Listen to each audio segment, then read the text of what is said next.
പോണ്ടിച്ചേരിയുടെ government official icon അതെന്തായാലും പോണ്ടിച്ചേരി പോകുമ്പോൾ കാണേണ്ടത് തന്നെയാണ് കേട്ടോ. ഫ്രഞ്ച് ക്വാർട്ടേഴ്സിൻ്റെ തൊട്ടടുത്തുള്ള ഭാരതീയ പാർക്കിൻ്റെ ഒത്ത നടുവിലാണ് കേട്ടോ ഈ മണ്ഡപം സ്ഥിതി ചെയ്യുന്നത്. ആയി എന്ന് പേരുള്ളൊരു ക്ഷേത്ര നർത്തകിയുടെ മഹത്തായ കർമ്മത്തിന് നെപ്പോളിയൻ മൂന്നാമൻ ഫ്രഞ്ച് എംപററായിരുന്ന സമയത്ത് സമർപ്പിച്ച ഒരു മണ്ഡപമാണ് ഈ മണ്ഡപം. ചരിത്രം പറയുന്നത് ഇങ്ങനെയാണ്.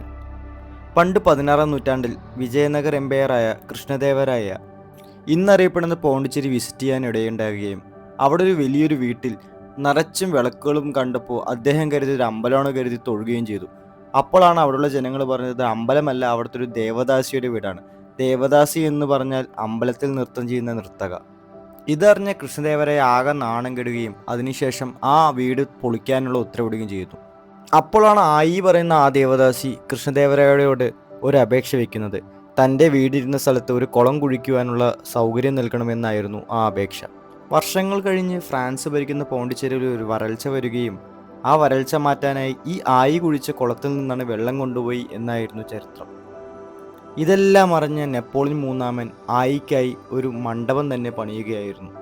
പിന്നീട് വർഷങ്ങൾ കഴിഞ്ഞ് ഗവൺമെൻറ് ഓഫ് പോണ്ടിച്ചേരി ആയിയുടെ സ്മരണയ്ക്കായി ഈ മണ്ഡപം തന്നെ ഒഫീഷ്യൽ ഐക്കൺ ആക്കുകയും ചെയ്തു. അങ്ങനെയാണ് ഒരു ദേവദാസിയുടെ പ്രതിമ പോണ്ടിച്ചേരിയുടെ ഐക്കണായി മാറിയത്.